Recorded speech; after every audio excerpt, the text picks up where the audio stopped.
The mayoral scandal spread like a storm cloud over the city. Sarah's article, bold and unfinished as it was, hit the Sunday edition and sent ripples through New York. The Chronicle's name blazed across newsstands. Readers devoured the piece, politicians fumed, and Sarah, once invisible, was suddenly the reporter everyone was watching. But respect came wrapped in thorns. Her colleagues' smiles turned brittle. Michael, who once treated her with casual charm, now spoke to her with veiled sharpness, as though testing the strength of her armor. The editor, who had praised her courage, quickly added, "Don't get cocky. One story doesn't make a career." Sarah understood. Admiration in the newsroom was fleeting. What lingered was something colder, fear. And fear, she realized, could be a weapon. In meetings, she noticed a silence when her name was mentioned. People hesitated before challenging her, uncertain if she might bite back harder than expected. She felt their unease, their quiet calculation. For the first time, Sarah wasn't simply tolerated. She was respected, but respect was never free.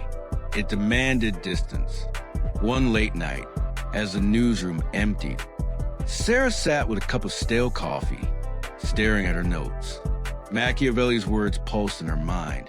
It is better to be feared than loved, if you cannot be both.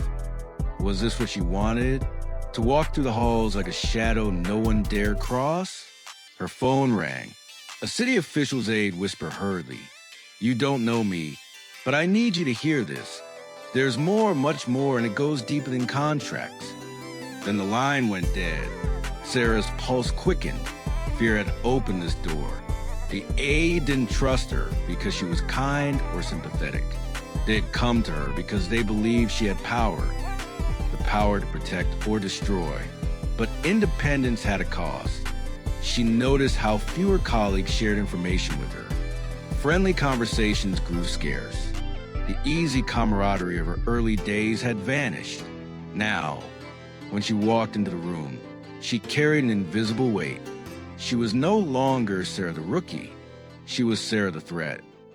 Standing by the newsroom window, watching the city lights flicker against the Hudson, Sarah asked herself, is this the price? To walk alone? And yet, beneath the ache of isolation, there was a flame. For the first time, she was not waiting for permission, not begging for a place. She had carved her own. Respect, even if sharpened by fear, was hers. The lesson was bitter, but it was clear.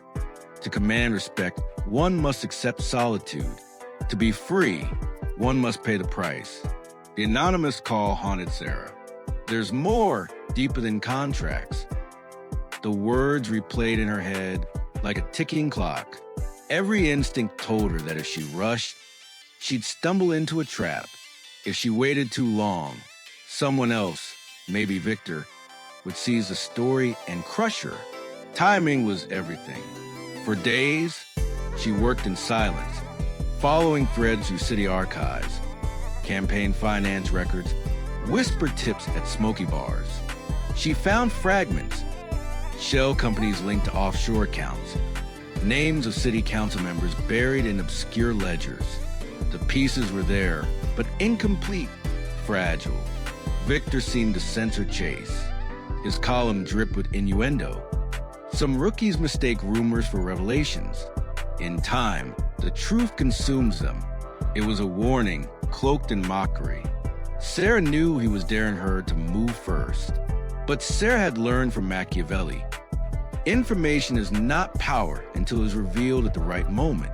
She held back, even as her editor pressed for a follow-up. "We strike too soon," she told him quietly. "And we bleed out before the blade lands." Then came the whisper.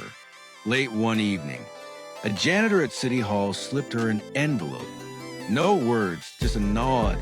Inside were copies of confidential memos. Proof that public funds had been siphoned into private pockets, implicating not just a mayor but half his inner circle. Her hands trembled. The story was explosive, but she revealed it all now. The accused would close ranks, bury evidence, silence witnesses. She needed patience, precision, like a hunter waiting for prey to step into the open.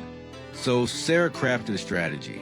First, she leaked smaller details, just enough to rattle the powerful, to make them sweat.